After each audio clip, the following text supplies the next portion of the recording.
segundo. Verificamos. ¿Me puedes confirmar si ahora sí me escuchas? Qué chafa. Hasta ahora me di cuenta. En Twitch. No, no, no. Estaba desconectado el micrófono. No sé si ahora sí me escuchas, Kusame. Qué pena con ustedes, siempre hay gajes. Ah, ahora sí. Tenía el otro micrófono seleccionado y no este. Entonces claramente no me iban a escuchar. Qué pena. Bueno, acabo de dar el recorrido del evento que viene de días de cinemáticas o one shots, pero bueno, si quieren saber sobre esto me pueden preguntar, la gente que está en Twitch. El segundo anuncio que es importantísimo es Roll Octubre. Roll Octubre es un evento narrativo en el que pueden participar si quieren en video, si se animan a sacar video como tal, es un video de 2 a 3 minutos, o en forma escrita. Si de pronto les da pena salir en video, pueden hacerlo de manera escrita. Todo está en rolencasa.com. Este evento tiene premio. Hay un primer lugar para los de video y hay un primer lugar para los escritos. Eso lo escogemos con un jurado. Ese premio es una ilustración digital de su personaje favorito. Pero estoy tratando de conseguir algunos patrocinadores. Ya tenemos unos en Colombia y unos en Argentina.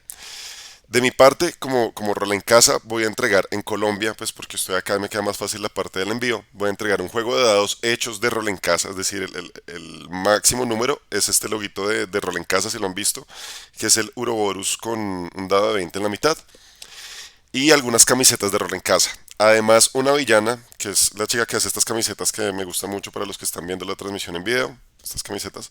Ella va a entregar una camiseta también particular para la persona que ella escoja como ganador y yo voy a entregar otras 2 camisetas adicionales. Entonces tenemos estos premios, posiblemente se nos sumen un par de personas más dentro de la comunidad de Colombia y adicional voy a entregar una miniatura, eso viene para noviembre porque toca tomar un poquito de tiempo, una miniatura de Tulu como para el máximo ganador de Colombia. Es una miniatura como así de grande de un Tulu hecho por Mao, que es uno de los artistas de rol en casa. En Argentina está la gente de Akataka que nos va a apoyar, posiblemente con un juego de dados. Vamos a ver qué nos van a dar para escoger al primer lugar en Argentina y ellos van a entregar ese premio físico. Pero estoy en conversaciones con personas en México, en Chile, también otras personas de Argentina y en España. Así que si logramos que más personas participen, posiblemente se nos unan más patrocinadores. Y aparte tenemos dos enlaces donde recibimos dinero, o sea, desde $1. Todo lo que se reciba de aquí hasta el 15 de octubre se va a ir para premios digitales para la gente que participe. Entonces, únanse. Es una buena forma de poner a prueba su narrativa, de poner a prueba si quieren en video lo que están haciendo o si quieren escrito. Pero es una muy buena manera para poder lanzarse y participar. Entonces, anímense. Son eventos pensados para motivar la participación de rol en toda la comunidad de rol en casa. Esos son los anuncios que en algunos lugares llaman anuncios parroquiales para comenzar en nuestra charla de juegos de rol y el terror como herramienta para estos juegos. Principalmente porque viene octubre y ya saben que octubre va a estar completamente cobijado por esta temática. Así que para comenzar, como siempre me gustan estas charlas que ustedes participen, que me gusta leerlos, me gusta que me cuenten un poco. Díganme si ustedes tienen en la cabeza o para ustedes qué es el horror como tal. No pensemos en un juego de terror, sino el horror y de pronto cuál es la distinción con el miedo. Si de pronto la tienen en la cabeza como para partir desde ese punto. Me gustaría leerlos. A ver si alguien de pronto por ahí nos comenta algo para, para arrancar. O las características que ustedes encuentren de lo que es el terror y lo que es el miedo dentro de la narrativa en general. Acá los voy leyendo.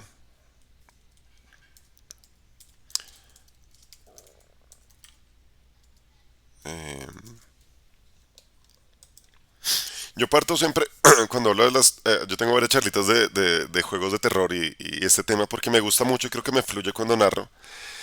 Me gusta partir de esta frase de Lovecraft que creo que lo dice todo, donde dice que la emoción más antigua y la más intensa de la humanidad es el miedo. Dice que es como y el miedo más antiguo y más intenso es el miedo a lo desconocido, porque nosotros partimos de eh, que todo lo que hacemos o desde donde parte como esa parte intrínseca nuestra, parte del miedo, ¿sí? Cuando estamos pequeños, el miedo es el que nos ayuda como a entender muchas cosas y es una cuestión casi inconsciente que se genera a partir de varias, características sociales de donde nos vamos desarrollando. Pero el miedo sí es una característica, es una emoción muy intrínseca del ser humano. Es algo que viene como por default con cualquier persona. Voy a leer entonces un par de cosas. Mitch Hernández decía, horror sin posibilidad de salvación. ¿Ok? Manos dice, para mí el horror no es tanto el miedo, sino el desagrado a algo. Eso que te impulsa a alejarte de lo que te esté causando tal sensación. Perfecto. Y por acá Kusame en Twitch nos dice, no hay mayor horror que tener algo adelante contra lo que no puedas hacer nada. Perfecto, todas esas son características del horror y todo esto nos va a llevar un poco cuando hablemos eh, de los subgéneros del horror para que vayamos entendiendo algunas cosas.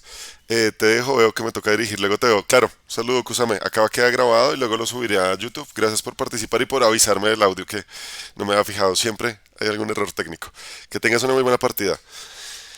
Bueno, entonces partiendo, hablamos que el miedo tiene, el terror, perdón, el horror es un género narrativo que tiene una particularidad y es causar miedo. O sea, el horror básicamente trata de abarcar la mayor cantidad de miedo que pueda tener una persona.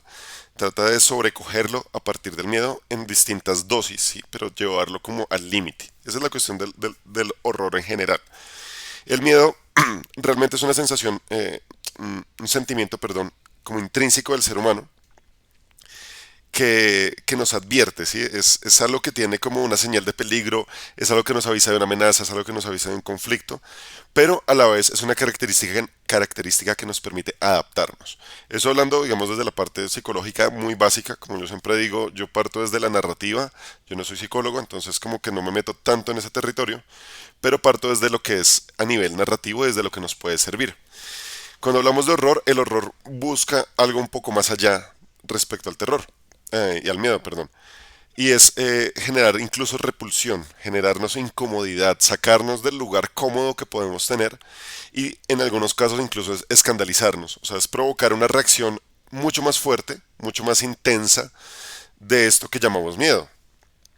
Es como logramos incluso eh, que actuemos de una forma que nunca haríamos y es hacia eso de lo que nos quiere impulsar el horror. O sea, el horror nos lleva al límite, ¿sí? El miedo es una sensación un poco más natural, es una sensación que va dada por ciertas características, pero el horror nos lleva al límite, nos empuja a ciertas situaciones en las que incluso tomamos decisiones poco racionales. Esa es la característica. El horror busca generar distintas sensaciones, generar pánico, generar como desasosiego, generarnos incertidumbre a través de distintas herramientas como imágenes, tenemos algunas temáticas, tenemos sonidos, tenemos situaciones y trata de sacarnos, como decía hace un momento, de el lugar cómodo que podamos tener. ¿Sí? Es ese momento donde de verdad nos enfrentamos a lo desconocido y nos enfrentamos a situaciones poco cómodas para nosotros. A mí me gusta hacer siempre como paralelos con la parte cinematográfica porque nos genera una mayor como identificación y podemos todos tener como un territorio común. Seguramente hemos visto películas de terror donde nos da como algo de mal humor cuando vemos que los protagonistas se adentran en algún lugar desconocido, cuando vemos que se van al pantano y uno dice, pero ¿por qué va sin un arma? Pues lo que quieren realmente en el espectador es generar justamente esa sensación, que nos incomode, que uno pueda decir, es que es porque lo hacen, porque son tan tontos de hacerlo, pero realmente nosotros estamos metiéndonos en ese territorio mental que nos quiere poner la puesta en escena del horror en el cine, ¿sí? Seguramente o posiblemente nosotros no lo haríamos, pero ellos lo hacen porque quieren llevarnos al límite, quieren llevarnos a una situación incómoda, a una situación que primero nos genera un desasosiego. ¿Por qué lo estás haciendo? ¿Por qué abriste la puerta? ¿Por qué estás yendo a este lugar? Si está oscuro, ¿por qué vas a ese sitio? Y esto hace que ya de entrada nosotros nos sentamos incómodos.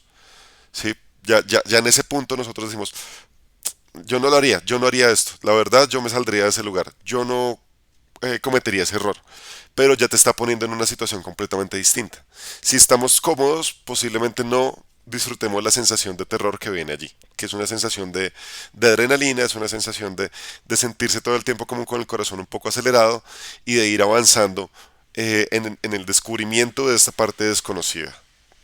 Ahí leo un par de cosas que me decían, no, mentiras, una cosa más que me decía Mitch Hernán.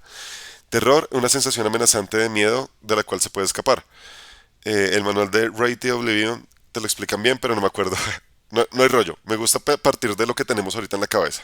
Porque la idea del horror en la narrativa de cualquier juego de error, de cualquier juego de rol, perdón, es que partamos de lo natural, ¿sí? Que no sea tan forzado, sino que de verdad vaya envolviendo poco a poco a las personas, que vaya, nos vaya enredando en este territorio de lo que es el terror, de lo que es el horror. Yo hablo de ambas cosas porque la verdad el terror tiene esta sensación de lo que decía Michel, nos puede o podemos escapar de él, estar en un lugar seguro, pero el terror nos persigue. El horror casi siempre es una sensación de ser inútiles, de no poder hacer más allá, de no poder escapar, ¿sí? De no podernos salvar de lo que es el horror. De ahí entonces les cuento que el miedo como parte básica tiene una cosa muy particular y es desde lo que debemos partir cuando queremos hacer una buena narrativa de terror y de horror. Y es que es incómodo, el miedo es incómodo, el miedo nos saca de la comodidad totalmente, pero parte de un principio es que es algo que no queremos que ocurra. Y esa es yo creo que la mejor característica de lo que es el miedo. Es algo que no queremos que pase. Ahí digamos ligado, por ejemplo, a las fobias. Las fobias son un tipo de miedo, pero que viene más irracional y más dado hacia consecuencias psicológicas.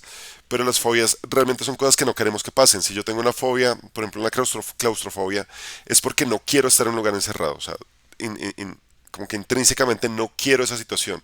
Si tengo herpetofobia o tengo, no sé, acrofobia, no quiero estar en la situación de encontrarme con un reptil, no quiero estar en la situación de encontrarme en un lugar elevado donde no pueda escapar.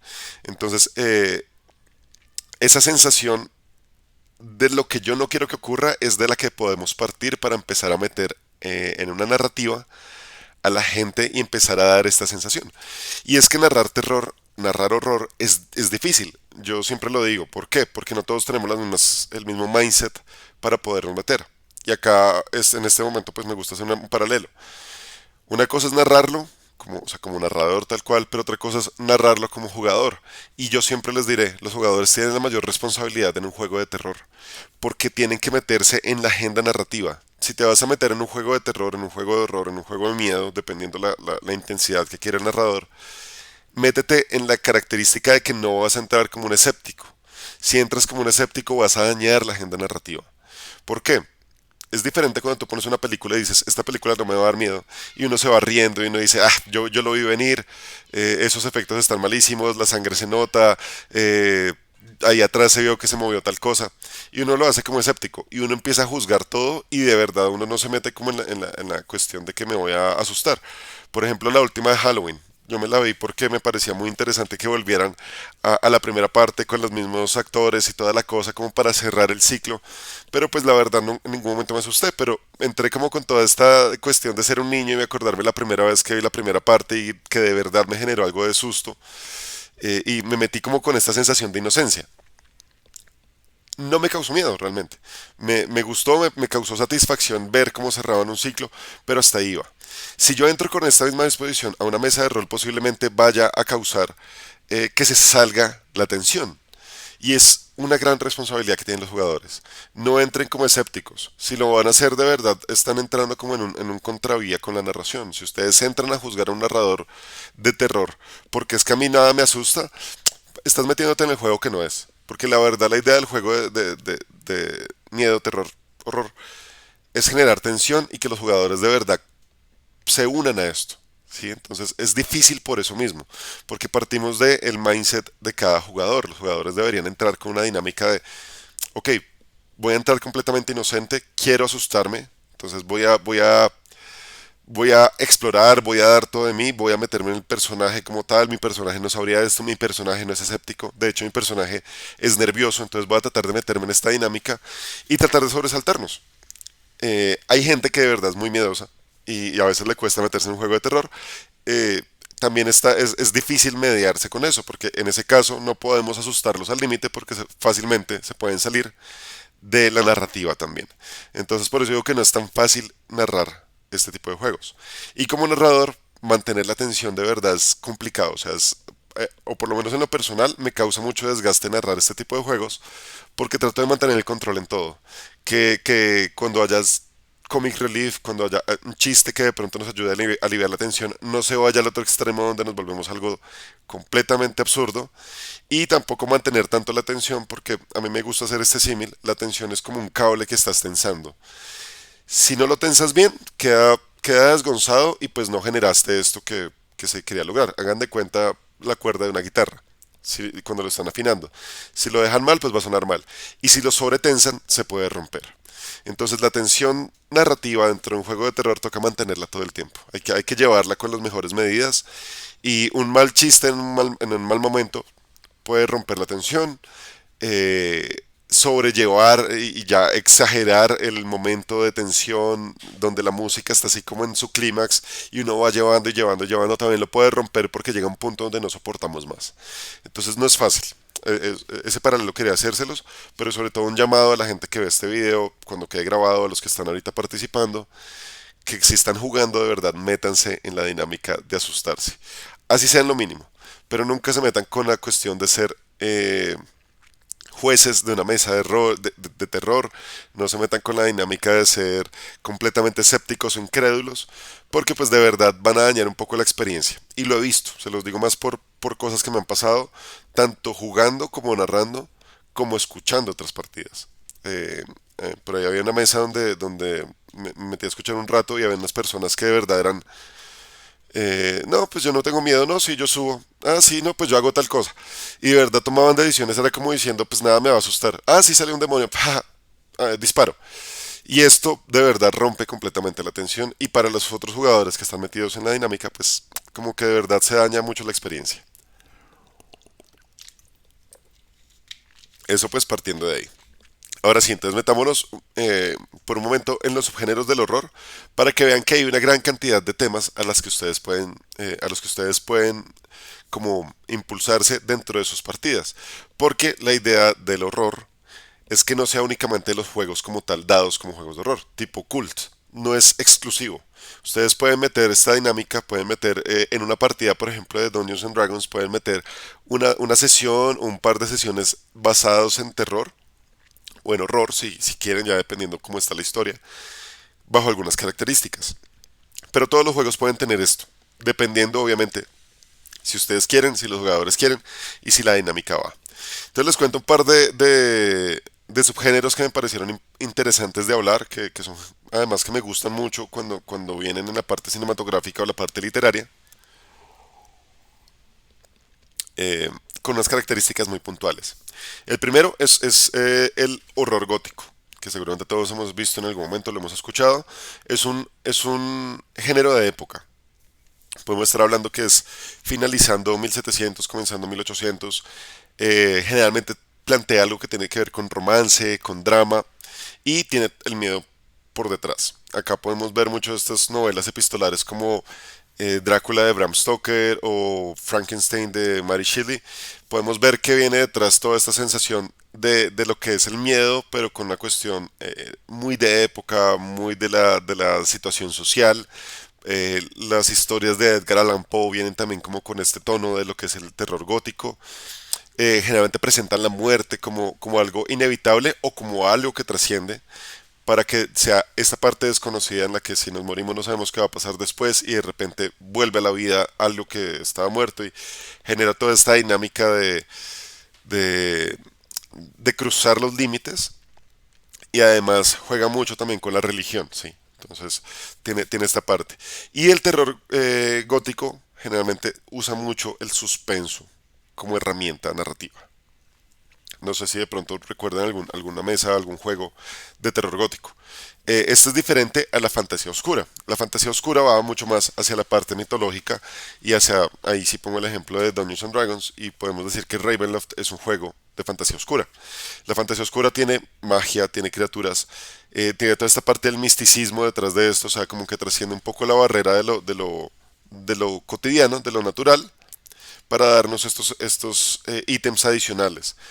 Eh, Tiene mucha oscuridad, o sea, la fantasía oscura tiene, aunque suene redundante, tiene mucha oscuridad, como que todo el tiempo tiene un velo dentro de lo que pasa, la gente siempre tiene como una doble, tercera, doble, triple intención, siempre hay muchos villanos, siempre hay gente que tiene como su doble agenda narrativa, y muestra algo de opresión social. La fantasía oscura siempre nos presenta de pronto algún rey que está haciendo algo en contra de toda la gente, nos muestra de pronto un príncipe, nos muestra, no sé, un comandante de un ejército que al final termina siendo de pronto un muerto viviente y el tipo está haciendo, bueno, toda esta cuestión de opresión.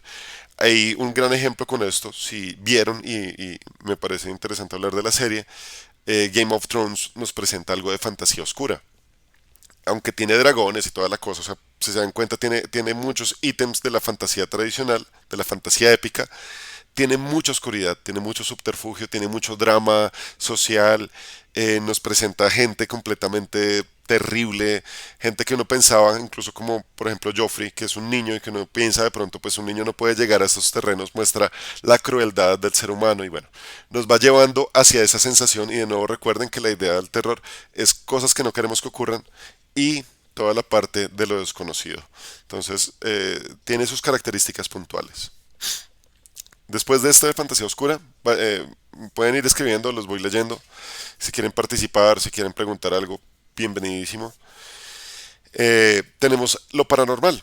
Y el horror paranormal, este subgénero, habla de lo cotidiano, pero con una característica que me gusta mucho, que es lo que no se puede explicar científicamente.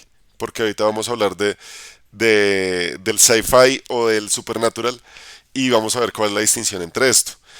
Este terror paranormal habla de lo cotidiano en general. ¿Por qué? Porque es como cuando estamos en una casa y de repente escuchamos un ruido en la sala o escuchamos una conversación en la habitación y vamos y miramos y no vemos a nadie, vemos que se mueven las cosas. Es decir, parte de lo cotidiano, pero no tengo una forma de explicarlo. Científicamente no hay lo que lo explique. Y pasan cosas y decimos, sí están pasando cosas, pero no tengo cómo explicarlo. La parte científicamente inexplicable es necesaria porque básicamente hablamos de lo más moderno, si hablamos en lo paranormal casi siempre se habla de algo un poco más moderno a nivel de época y vemos en ciertas películas, por ejemplo, que por más que lo investiguen, no hay forma de explicarlo. Y siempre hay un escepticismo. Siempre encontramos el protagonista que está explicando, hey, pero es que vi esto y se movieron las cosas y vi un fantasma y vi tal otra cosa.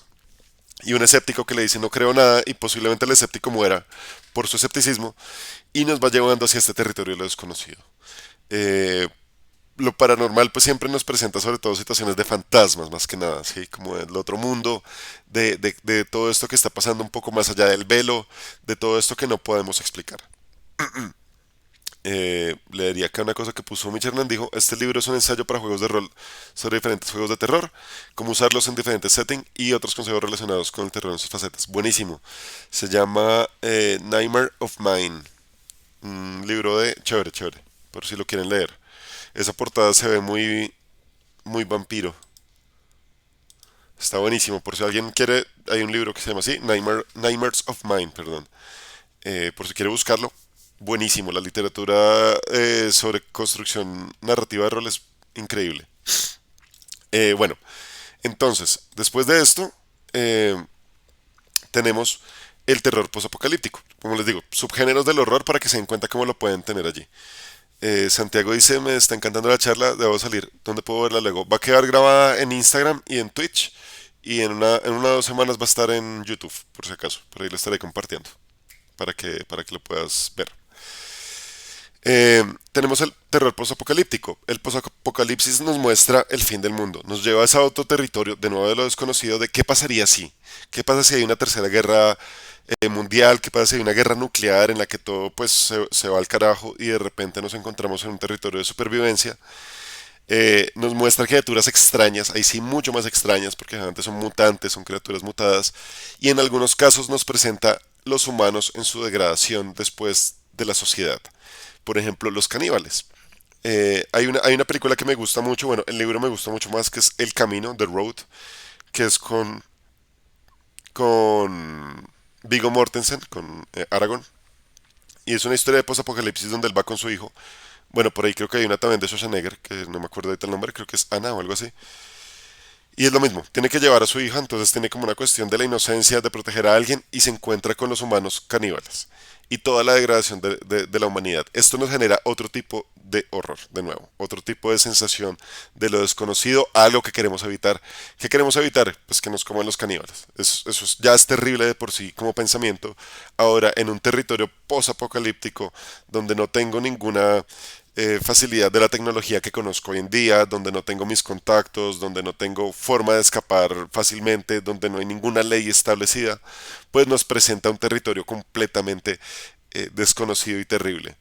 En una mesa que tuve de Mad Max que estuve narrando, pues Mad Max post apocalipsis, en algunos momentos metí como estos momentos de tensión, de miedo. Y creo que funcionó muy bien, porque claramente era lo desconocido, era el desierto, y nos enfrentamos con una criatura, nos enfrentamos con unos caníbales, en un momento se intentaron llevar a una persona del equipo, y pues eso generó una situación extremadamente dramática, pero creo que todos estuvieron como en vilo, como en este punto de la tensión de no querer que pase algo. Y creo que se generó un pequeño ambiente de terror en el que al final pudieron sobrevivir, pero pues completamente heridos, tratando de descansar en el desierto y de recuperarse. Entonces es otra forma, otro subgénero del horror. Me quedan tres más. El supernatural, que a mí me parece muy interesante porque es diferente en la cuestión, digamos, de lo de paranormal. Lo paranormal va más hacia los entes que no podemos medir. Lo supernatural viene hacia lo que para nosotros es algo casi cotidiano, algo casi que lo aceptamos como natural, pero que está exacerbado. Ejemplo, los hombres lobo, ejemplo, los vampiros, este tipo de criaturas que para nosotros ya son como parte de lo cotidiano, pero que de repente lo ponemos en una situación real, en una situación natural.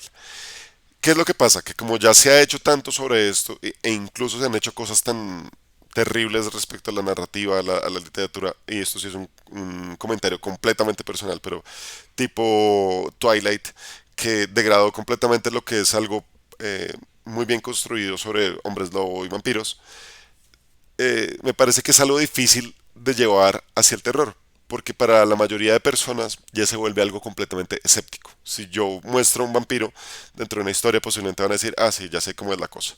Si sale un hombre lobo, también lo mismo. Es como, ah, sí, algún chiste absurdo sobre los hombres lobo. Entonces, para mí es como que una parte muy difícil de trabajar el terror supernatural, pero se puede lograr a partir de muchas otras criaturas.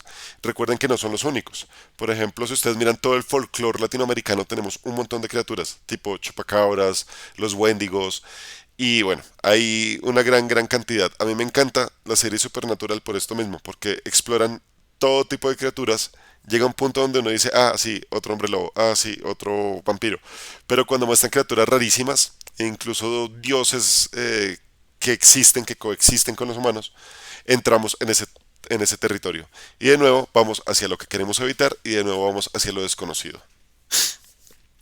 Después de esto, pues venimos con dos grandes clásicos para finalizar esta parte de los subgéneros, que se los menciono principalmente para que piensen que cualquier partida de rol puede tener una inclusión de horror.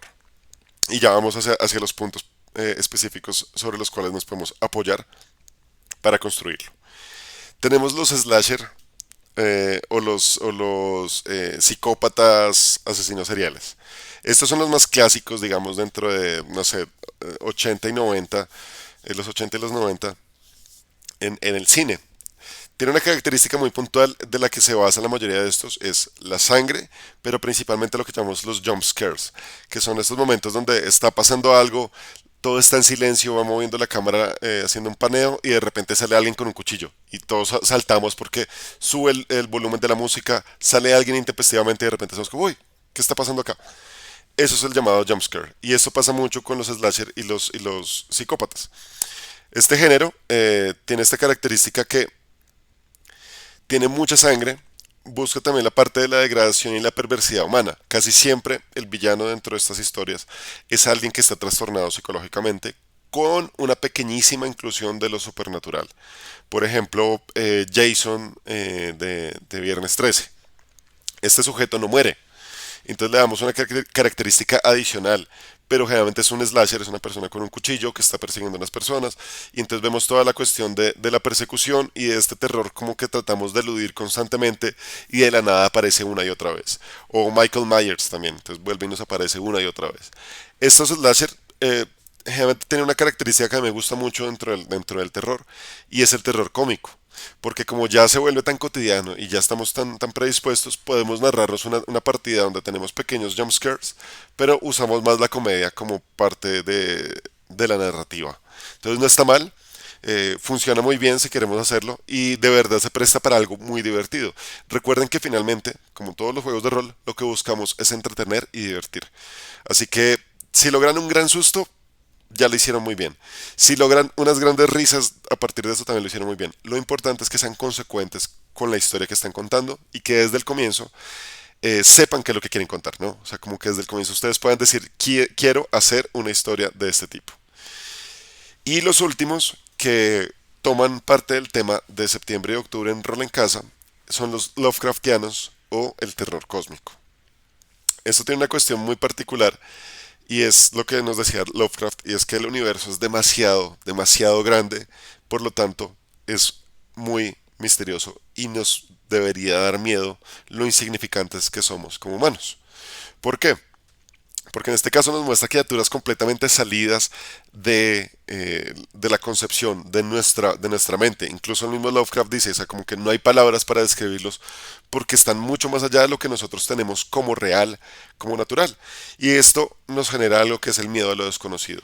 O sea, ¿qué pasa si en el universo existen unas criaturas primigenias, unas criaturas como dioses reales, pero además tienen su propia realidad y nosotros venimos a ser pequeñas motas en la existencia? Nosotros somos insignificantes y si ellos quieren simplemente con el dedo meñique nos van a aplastar. Entonces nos presenta lo que es la supervivencia a lo enorme y a lo desconocido. Y nosotros, y creo que es como la base principal de lo Lovecraftiano y de los juegos de rol en este caso y de la narrativa en este tipo, es que nosotros somos insignificantes, pero vamos a hacer nuestro mejor esfuerzo para sobrevivir. ¿Sí? Casi siempre partimos de la cuestión de estamos muertos. O sea, no hay forma de sobrevivir a esto. No hay forma de escapar a un tipo de Dios de este tipo. No hay forma de escapar a una criatura de esto. Pero vamos a hacer nuestro mejor esfuerzo. Y esa es una de las grandes como incentivos de los grandes movimientos que puede tener un jugador en este tipo de mesas. El intentar sobrevivir. Y es importante que el narrador también le dé las condiciones para poderlo hacer. Hasta ahí no sé si tengan algún aporte, si tengan alguna pregunta, cómo ven la charla, cómo les va pareciendo. La idea, como les digo, era hablar del horror en muchos aspectos, principalmente hacia la narrativa. Ojalá para que todos los que están acá conectados, las personas que están en Discord, los que están en Instagram, que han ido y venido, los que están ahorita conectados en Twitch, eh, se animen a participar en Rol Octubre, que es una narrativa, una narración de terror, horror, escrita o en video. En videos corticas de 2 minutos a 3 minutos, creo que eso, de 2 minutos y medio a 3 minutos, escritas de dos cuartillas, de 2 páginas, con unas características puntuales. Entonces, para que se animen a hacerlo, para que se animen como a escribirlo, se dan cuenta que tienen muchas herramientas de las que pueden echar mano. No sé si hasta este punto tienen alguna característica, alguna pregunta, perdón. Mientras tanto leeré por acá. Benedict decía, llegué tarde, no te preocupes. Esto igual queda grabado para lo que te llegaste a perder. Manus dice, ¿cómo hacemos para que los jugadores no caigan en la idea de, uy, es muy poderoso el enemigo, corramos y listo? Dame un momentico. Ya voy hacia la parte, digamos, como de la descripción de cómo podemos crear una historia de terror y ahí trataré de responderte esa parte. Winiver dice, cortarle las piernas para que no corran. No es cierto. Entonces, les quería contar algo que estuve leyendo además cuando estaba preparando la charla que me pareció muy interesante porque era un artículo científico, un artículo médico sobre el miedo, sobre cómo el miedo tiene características en la parte mental y en la parte física.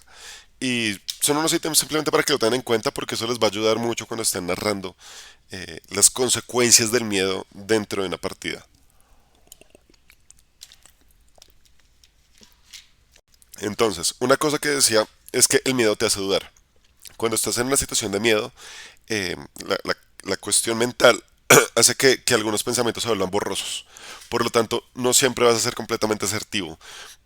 Ahí explicaba, de hecho, poniendo ejemplo, algunas películas de estos slasher ponía ejemplo de por qué siempre el adolescente corre hacia donde está el villano, porque siempre corre hacia el bosque en lugar de ir a buscar el vehículo. Y decía, es que el miedo te hace dudar, o sea, no siempre te va a hacer pensar de manera correcta. Lo que pasa es que uno está en la parte segura y uno está viendo la película y uno dice, ah, yo no haría eso. Y uno con toda la tranquilidad y toda la seguridad dice, yo no haría eso. Obviamente yo no me metería en eso, yo no cometería esos errores. Para la gente que está viendo acá está McFly, que no se pierde ninguna charla. Yo no haría ese tipo de cosas, yo seguramente tendría un cuchillo, yo tendría una pistola, yo tendría tal cosa. Pero lo que explicaba esta médica decía, bajo cuestiones neuronales, hace que se genere un pensamiento que es como un pensamiento ruidoso. Y es que no todas las decisiones vamos a tomar completamente asertivas por todo lo que genera físicamente el miedo. Lo segundo que decía es que una vez nos vemos afectados por ciertas situaciones de miedo, puede llegar a generar placer. Y esta cuestión de generar placer se refiere a que no sé si ustedes posiblemente tengan algún amigo que, que le gustan mucho las películas de miedo y se emociona viendo películas de miedo porque llega a ese punto donde mentalmente nos adaptamos tan rápido que ya genera placer, ya nos parece muy interesante darnos cuenta, nos parece genial asustarnos, saltar. Se vuelve esta característica muy, ¿cómo decirlo? Muy cotidiana para nosotros. Entonces, cuando narremos juegos de terror, tengamos en cuenta que el miedo puede llegarse a volver placentero y también puede volverse plano, porque ya muchas veces el mismo ejercicio de asustar se vuelve algo demasiado plano. Entonces, nos adaptamos muy rápido al miedo. Sí, como que estamos dados a que el miedo se vuelva algo cotidiano y nos podemos adaptar. Así que ténganlo en cuenta para que de verdad puedan mantener la atención. El miedo no es necesariamente una fobia. Como les decía hace un rato, pues las fobias tienen que ver con otras características más psicológicas, pero no necesariamente tiene que ver, o sea, la fobia va más hacia una característica muy física de la exacerbación de esta sensación de miedo, bajo unos detonantes muy particulares. Y lo otro que decía es que el miedo en general te puede salvar. ¿Por qué? Porque es una característica muy intrínseca del ser humano y como les decía, genera una señal mental de lo que puede ser peligroso, de lo que puede ser una amenaza, de lo que puede ser un conflicto. Entonces, el miedo te puede salvar. Y hay una cosa, si a alguno de ustedes les gusta Doctor Who, había una frase que me encantaba de Doctor Who, eh, donde él está con un niño y llega y le dice, mira, el miedo es un superpoder. ¿Por qué? Porque el miedo te hace levantarte, el miedo te hace ser más veloz, el miedo te hace correr, el miedo te hace tomar decisiones más rápidas de las que esperabas. El miedo es lo que realmente te ha hecho salvar durante toda tu vida sin que te des cuenta. El miedo a ciertas cosas realmente cuando logras superar esta parte de entumecimiento, esta parte de falta de decisión, el miedo te impulsa a hacer muchas cosas. Entonces, es una característica muy interesante, sobre todo para los jugadores. El miedo no siempre te va a hacer gritar y no siempre te va a hacer quedar como un inútil. A veces puedes utilizarlo narrativamente para tomar decisiones. Y es parte, digamos, de lo que de pronto decía Manos, como que siempre está la idea, el enemigo es muy poderoso, corramos y listo. Tenemos que tener en cuenta cuáles son las características y las consecuencias del miedo. Y no a todos los afecta igual.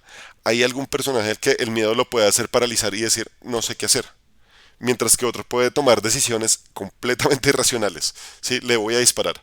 Pero es importante que todos tomen decisiones pensando en su personaje y qué puede causar este miedo en ellos, porque no todos lo van a hacer igual.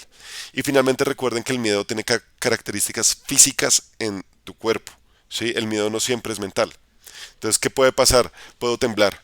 La mayoría de libros que tienen estas consecuencias trata de darte algunos tipos, como tartamudeas, tiemblas, suelta lo que tienes en la mano, corres inmediatamente, huyes despavoridamente, corres hacia la fuente del miedo.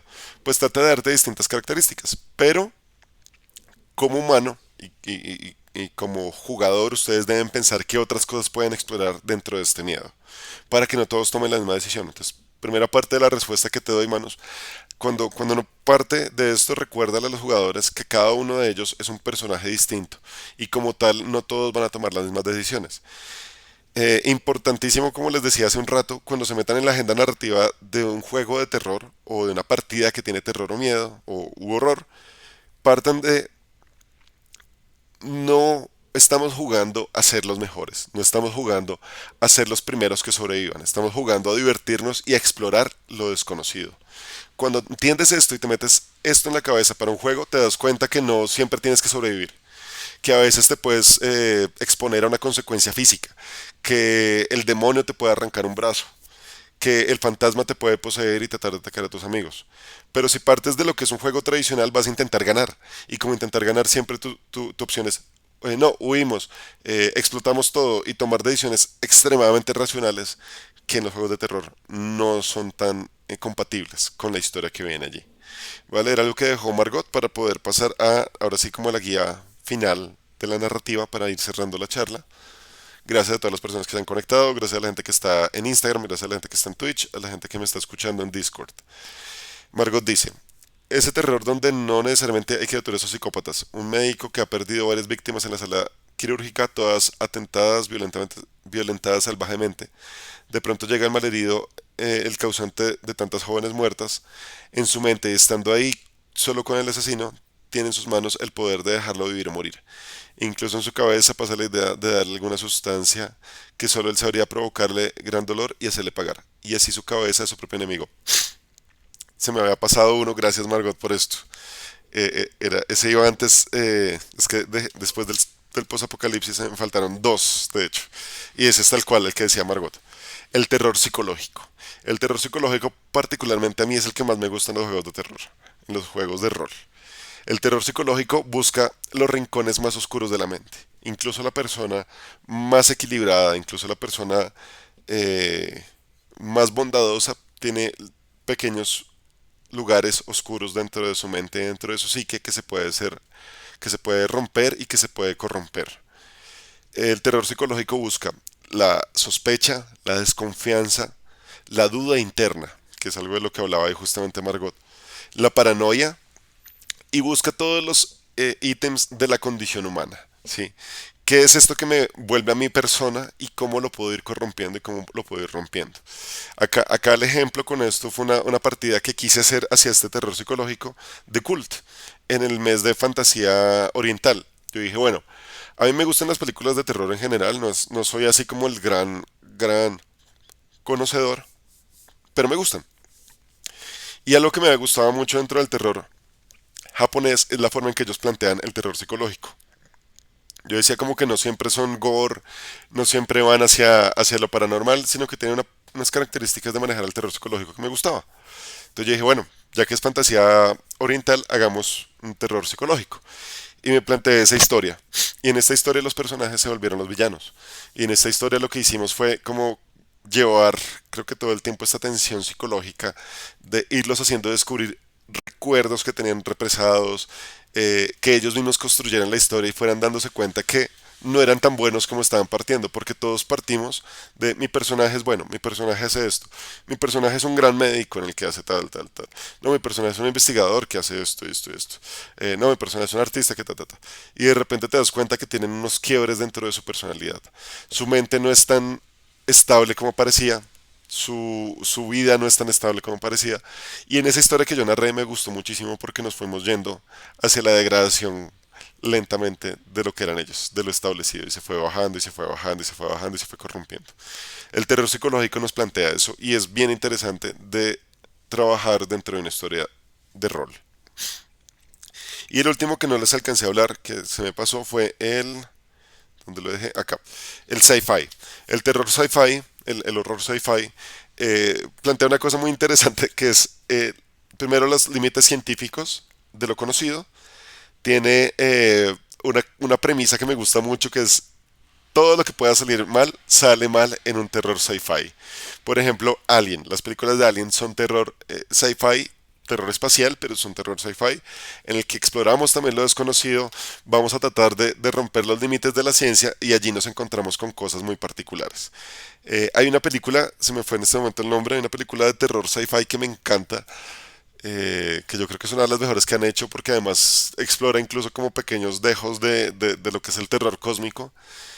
Se me fue el nombre completamente ahorita. Si de pronto alguno de ustedes tiene en su cabeza eh, una, una, una gran película sci-fi de terror, pucha, se me fue completamente el nombre ahorita. Pero es eso, es explorar completamente los confines de lo que es científico, utilizar todas las herramientas del sci-fi para sacar del lugar cómodo a las personas y darles una exploración completamente distinta. Leo lo de Mitch Hernan y ahí sí llego a lo final de esta charla.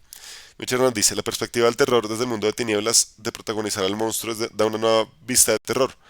Desde propuestas de terror personal como Vampiro, Prothean, Raid y Changeling de Dreaming, el miedo a perder tu esencia de soñar, de ser creativo, al ser consumido por la banalidad. Son muestras de terror psicológico desde la perspectiva del monstruo. Sí, eh, eh, hay una cosa muy particular dentro de estos subgéneros y es que no son como puristas, es decir, uno puede tener distintos subgéneros en una sola narrativa. Por ejemplo, en este caso podemos tener terror psicológico con terror supernatural en conjunto. Y esa es una de las cosas más chéveres de entender esto, porque podemos utilizar herramientas de cada lado. Y eso nos sirve mucho para nutrir mucho más la narrativa y sobre todo lo que les decía, para salirnos de ese momento en el que de pronto los jugadores sientan que todo es igual. Entonces utilizamos distintas características para nutrir una buena historia de terror. Ahí sí ya entro en lo último y creo que bueno, creo que la voz se escucha bien. Puedo decir que ya estoy del otro lado con esto que me dio, porque para los que no sabían me dio esta semana laringitis aguda, entonces estaba sin voz. Estaba con voz de criatura realmente. El martes y miércoles, bueno, la semana pasada no pude dar esta charla justamente porque me quedé sin voz y así, estaba como mal, bien, mal, bien. Ya en este momento creo que estoy del otro lado, todavía un poquito afectado, pero mejor. Por ejemplo, una cosa que a mí me da mucho miedo es perder la voz, sinceramente. O sea, como que vivo de esto, vivo de mi voz y narrar para mí es una cosa maravillosa y que se me niegue eso es algo que me da pánico. Es como carajo, no puede pasar. Y por eso vienen unos ítems que les quiero dar para narradores y créanme que esto también sirve para jugadores para una buena crónica de terror, horror, miedo. Lo primero es que cuando no tengan ideas o cuando no sepan de pronto cómo partir o cómo comenzar esto, piensen en la experiencia personal, principalmente en cuando eran pequeños, cuando eran niños. ¿Por qué? Porque en ese momento teníamos menos conocimiento del mundo, menos conocimiento de muchas cosas y teníamos una mayor predisposición a asustarnos. Piensen qué era lo que los asustaba cuando eran pequeños. No para que lo utilicen literalmente, sino para que traten de entender realmente qué eran esas cosas que nos generaban esa incertidumbre y ese miedo. Sí, por ejemplo, yo tengo un recuerdo y es una cosa que me gusta mucho. Por ahí en algún momento llegué a escribir un cuento sobre esto, que además venía como con una historia súper rara que me pasó cuando pequeño, tendría yo 8 o 9 años. Eh, Al frente de mi casa había un gran terreno así de pasto, que llamamos un potrero, grandísimo. O sea, me acuerdo que era un sitio muy grande y en la parte de atrás de donde yo vivía también. O sea, había mucho verde. Y en vacaciones yo salía mucho a jugar con mis amigos. Casi siempre jugamos algo, fútbol o algunas cosas por ahí como escondidas y cosas similares. Y alguna vez yo salí más temprano, pues no estaban mis amigos por ahí y vi una anciana quemando basura. Eso olor clásico del plástico quemado, el humo negro que subía y la señora así como vestida con muchas capas de ropa. Entonces yo fui y me acerqué a hablar con ella porque en general yo siempre he sido, cuando tengo miedo, tiendo a enfrentar las cosas que me dan miedo. O a preguntar. Si en algún momento escuchaba algún ruido, tendía a preguntar si estuviera solo, como que era lo que estaba sonando. Y en ese caso, pues la señora me causaba un poco de miedo, pero me acerqué. Además que estaba muy cerca de mi casa, así que tampoco tenía como el miedo de que me fueran a robar o algo similar. Y fui a hablar con la señora y la saludé y la señora me miró y se rió. Y yo me agaché y yo no me había dado cuenta que un pedacito de plástico saltó y pues puse mi rodilla en ese pedazo de plástico. Entonces me quemó, de hecho tengo una cicatriz en la rodilla de ese plástico como me quemó. Cuando me quemó la señora me tomó, porque yo grité del dolor, me tomó rápidamente la muñeca. Y yo me acuerdo que me dijo algo, todavía tengo ese recuerdo un poco difuso, pero me acuerdo que me dijo, tú no vas a pasar de los 30 años, así que disfruta este tiempo que te queda, algo así. Entonces fue como una especie de maldición de bruja, una cosa así, pues claramente yo salí corriendo a mi casa completamente asustado, en este pánico terrible.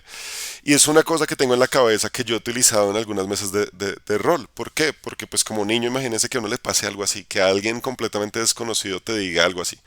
Era una persona, no, era una habitante de la calle, ni siquiera una vecina, y nunca la volví a ver. Entonces se vuelve como lo desconocido de una persona que aparece, desaparece, de una consecuencia física que me quedó y de esa como promesa de los 30 años, cuando llegaron mis 30 años, tuve un accidente.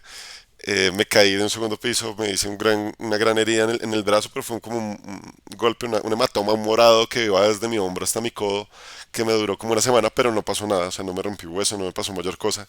Y como que dije, ok, estoy del otro lado. Eh, la buena suerte de pronto. Pero esa historia, como les digo, es una historia real. Es una historia... no, no, la verdad, señor, estaba muy loca. No, no me lo dijo no porque ella ni siquiera supo que me había quemado. Simplemente como que grité y pensó que me había asustado y fue como la escena de mi pobre angelito cuando la señora que tiene las palomas toma al niño de la mano y el niño grita. eh, pero fue así. Entonces fue para mí algo paranormal, algo supernatural. Me quedó en la cabeza, como se dan cuenta, pues es una cosa desde los 8 años más o menos, 8 o 9 años. Que además luego para contarlo pues nadie estaba cerca, entonces nadie vio a la señora, sí estaba el residuo de lo que se quemó, pero pues como que nadie podía dar fe de que eso había pasado, que fue un invento de mi imaginación. Pero si se dan cuenta en esta historia hay varios ítems que yo puedo utilizar dentro de la narrativa. Uno, una persona desconocida que te da una advertencia y desaparece. Fácilmente esto puede pasar en una historia de terror. Segundo, consecuencias físicas que te van a quedar a través de los años. Si yo parto una historia de terror contando algo que le pasó al personaje cuando pequeño y qué va a pasar en futuro, puede funcionar. Lo tercero, el que no te crean. Y es algo fundamental dentro de cualquier historia de terror. Tener la verdad, tener lo que va a pasar y que nadie te crea. Eso genera desazón, genera paranoia completamente y genera algo que era lo que les decía el terror psicológico, duda interna. ¿De verdad me pasó? ¿De verdad fue así? ¿Es el recuerdo que está allí? Y no sé hacia dónde pueda llevar esta parte de la historia. Lo segundo que les va a servir, historia personal que les cuento, pero vean que la vida de uno siempre está plagada de muchas historias que podemos contar, depende cómo las contemos. Ya quedarán ustedes si les estoy contando 100% la verdad o no. La segunda parte es pensar en la finalidad de su historia. Esto puede sonar muy obvio, pero cuando ustedes cuentan ya sea una campaña o un one shot de terror, piensen qué es lo que quieren lograr al final. La finalidad es distinto al final de la historia y eso también lo pueden pensar en ese momento. Pero ¿por qué lo digo? La finalidad, por ejemplo, en mi historia de fantasía oriental era que los jugadores sintieran que son los villanos y que sintieran que nada de lo que tienen seguro era seguro, nada de lo que tienen como real era real. Y de hecho al final le di un pequeño giro narrativo que creo que fue muy chévere, en el que en el que habían estado en coma, sí había pasado lo que había pasado, pero gran parte de la historia realmente sucedió en las mentes de ellos y ahora se iban a enfrentar a las consecuencias de lo que habían hecho, después de descubrir que eran villanos. Entonces, la historia que yo quería contar en ese momento era, quiero que ellos sientan que nada de lo que estaba pasando era completamente real y gran parte de lo que estaban haciendo lo estaban construyendo ellos. Y un posible final que uno puede pensar ahí, sí, por ejemplo, no sé, hay un villano y el villano va a aparecer y va a hacer esto. Uno de los jugadores es el villano y la mamá de uno de los jugadores es el villano y no sé, piensen en un posible final no para encarrilar a la gente hacia allá, sino para que ustedes tengan en la cabeza los hitos que requerirían para poder contar esa historia y para poder llegar al final en general.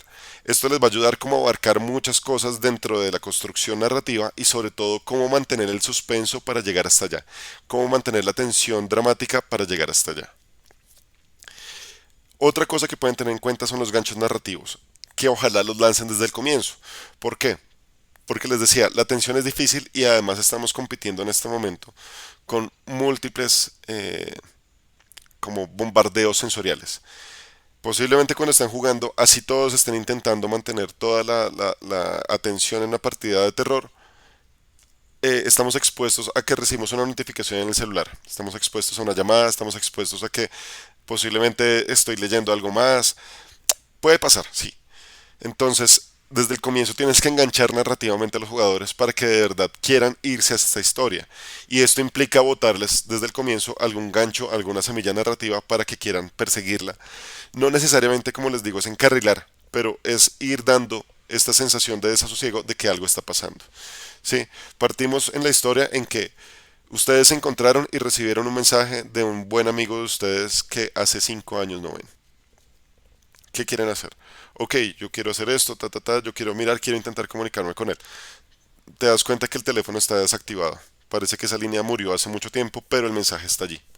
Oh, ok, voy a buscarlo en Facebook por tal motivo. Ves que la última foto que publicó fue hace 5 años. Ya empiezas a generar un gancho narrativo, empiezas a generar un interés de por qué esta persona me está buscando.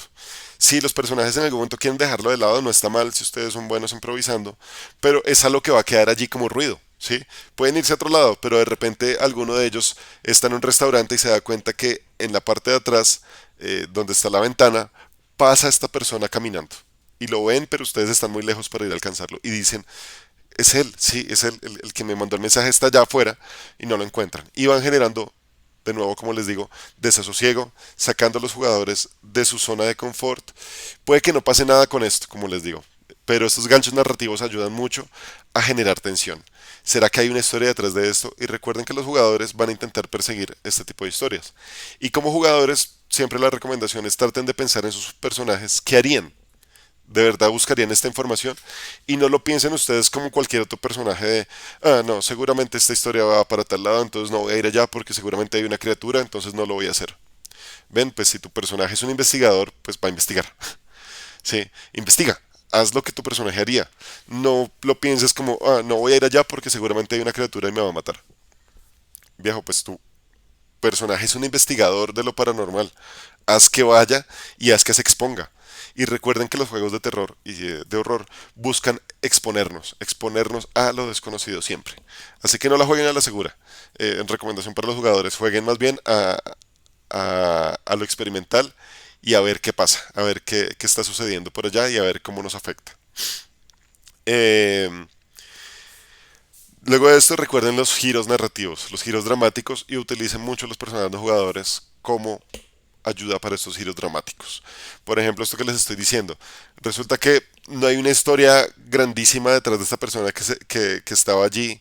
Lo alcanzan en algún lugar, es su amigo que hace 5 años no ven, pero resulta que lo encuentran y está todo demacrado, como habitando en la calle, y los mira, no los reconoce, y cuando encuentran la historia se dan cuenta que esta persona escapó de un experimento bastante terrible en algún lugar. Y como que dentro de la poca cordura que tiene les está botando información, pero les dice, no, yo nunca les envié nada porque no, ni siquiera tengo un celular. Y en ese momento piensan, ¿quién me envió este mensaje diciendo que nos encontremos? Y nos envió el mensaje a todo el grupo diciendo que nos encontremos si encontramos a la persona que resulta está un poco loca y escapó de un experimento. Entonces generamos un giro narrativo porque en ese momento resulta que no es él, sino es alguien más. Y resulta que él también es una víctima. Cuando estábamos pensando que de pronto esta persona iba a ser no sé, iba a ser el malo, iba a ser la persona que nos iba a llevar hacia una trampa. Entonces, ¿cómo hacemos para que esto pase? Entonces, recuerden que los giros narrativos nos van a ayudar a mantener la atención constante. No exageren en los giros narrativos, pero ténganlos por ahí, como que de repente te das cuenta que esto que estabas pensando es algo diferente. Luego, cuando van por lo seguro, esto que estabas pensando es algo diferente. Eh, las falsas expectativas también sirven mucho para mantener la atención. A veces pensamos y damos por sentado algunas cosas, así que si ustedes los llevan hacia, eh, no sé, están a punto de descubrir el misterio, están llegando a este lugar abandonado donde están seguros que están pasando los experimentos y toda la cosa, y resulta que entran y todo está abandonado y dicen, ok, ahora qué hacemos, no tenemos ninguna pista. Esas falsas expectativas como que les van a bajar un poco la esperanza a los jugadores y en ese momento te va a dar un mejor territorio para un giro narrativo. Encuentran un cuadro en el suelo, cuando lo levantan se dan cuenta que hay una fotografía del papá de uno de los jugadores con la mamá de uno de los jugadores. Eh, Resulta que eran amigos científicos y está esta fotografía antigua que quedó allí como medio quemada, pero se alcanza a ver un poco. Parece que habían quemado esta información y tienen una nueva pista. Pero resulta que ustedes como hijos son parte de algo mucho más grande que no habían investigado antes. Y en ese momento empiezan a construir parte de la historia adicional. Finalmente recuerden que tienen muchas, ¿cómo llamarlos? Muchos insumos narrativos. Utilícenlos, búsquenlos. Si van a narrar algo así, expónganse ustedes a verse una película de terror que de pronto no han querido ver antes. Lean otras cosas, vean algunos videos, vean cosas paranormales, véanse los documentales de asesinos seriales. Utilicen todo lo que tienen a su alrededor para nutrir su historia. Eso sí, denle su toque personal, porque pues la verdad cuando uno utiliza como algo tan literal como voy a contar la historia de Jason de Viernes 13, pues como que el referente es tan claro y tan directo que la verdad vamos a romper la narrativa porque los jugadores no van a poderse meter dentro de una historia nueva al sentir que estás narrando lo que ya existe. Entonces, adáptalo, pero toma referentes. Esa era la palabra que estaba buscando. Toma referentes de muchos lugares y utiliza la música y las imágenes como parte de esto. La música es bien importante dentro de un juego de terror. No tanto porque todo el tiempo tengas que estarlo metiendo como un DJ, como que acá le vas a subir para que se venga el susto y de repente todos griten, sino porque te ayuda a construir la tensión. Solamente estar hablando funciona, pero con un poquito de música detrás va dando un ambiente mucho más de misterio y la verdad es que ayuda a que el cerebro de todos los jugadores se enfoquen más en la narrativa que viene. No es necesario que utilices efectos especiales si lo quieres hacer buenísimo, pero las imágenes sí son significativas también porque no todo lo podemos describir y a veces mostrar una fotografía un poco perturbadora ayuda a que de verdad se genere como este ambiente de tensión. Eh, por acá decía Beredit, ¿el narrador puede modificar la historia de un jugador? Sí, pero lo importante es que lo hagas en conjunto, ¿sí? ¿Cómo decirlo? El jugador te cuenta una parte de la historia, pensemos en la parte de terror, y tú utilices eso para poder modificar una parte también de ello, pero que se sienta que es como en conjunto, ¿sí? No es que tú le estás diciendo, no sé, por ejemplo, tu personaje dice, mira, yo soy un investigador privado, a mi esposa la asesinaron hace 10 años, nunca encontré el asesino y es parte de mi motivación. Y de repente tú le dices como, listo, pero resulta que tu esposa está viva. Tal vez no tenga un fin porque le estás dañando lo que el personaje quería hacer. O sea, como investigador lleva 10 años buscándola como que no ha encontrado una pista. Y él mismo vio que murió. Entonces como que en ese caso, como dice Guinevere, estás pisoteando la historia, pero sí puedes agregar cosas. Ok, estás buscando al asesino. Hay una cosa dentro de esto que tú te diste cuenta, y es que, bueno, cuando mataron a tu esposa, también mataron al mejor amigo de ella. Estaban juntos, no era que tuvieran una affair ni nada, sino que estaban juntos. Y del mejor amigo de ella encontraron una pista, que era un papelito rosa. Este papelito rosa es un papel que solamente se fabrica en cierta región en Japón. Es la única pista que tienes. Ahí ya estás metiendo un gancho narrativo, pero no le estás pisoteando la historia que te dio ese personaje.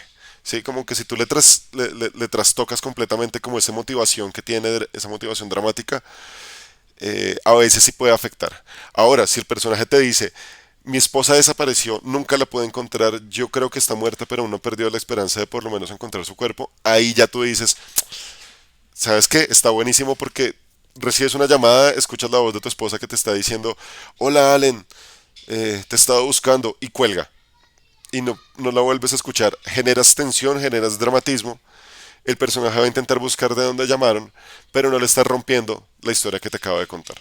Entonces es una cosa de llevarlo, y ahí sí siempre diré, de tener conversaciones con los jugadores, de hablar con ellos, de ver hacia dónde quieren llevar la historia y ver cómo en conjunto pueden tener este ir y venir de historias. Y bueno, hasta ahí va la charla rolera de hoy sobre horror. Espero que les haya gustado. No sé si quieren dejar algún comentario, algún aporte adicional. Recuerden, participen de Rol Octubre. Hay premios narrativos. Hay premios por la narrativa, perdón. Hay premios digitales y hay premios físicos en algunos lugares, como en Colombia y en Argentina. Esperemos conseguir nuevos premios también para Chile, México, España y posiblemente otros países. Dependemos de la gente que se quiera sumar, así que entre más de ustedes participen, posiblemente tengamos mejores premios. También no olviden, si tienen $1 por ahí que quieran donar a Rol en Casa, esto no va para mí, no va para mi bolsillo, va para premios para el evento de Rol Octubre. Y el 30 de octubre tenemos el día de One Shots, día de cinemáticas roleras, en el tema del mes que es leyendas urbanas y terror cósmico. Por si quieren narrar, todavía hay tiempo para que se sumen para narrar, déjenme un mensaje en cualquiera de las redes sociales. Voy cerrando la charla. Si alguien quiere participar en Discord o dejarme algún mensaje, buenísimo. Mientras tanto, gracias a la gente en Twitch, gracias a la gente en Instagram. Voy cerrando Instagram por ahora. Ahí quedará grabado. Gracias a la gente en Twitch. Nos estamos viendo en una próxima charla rolera y pronto espero traer algunos streamings de partidas que estoy organizando para que podamos vernos.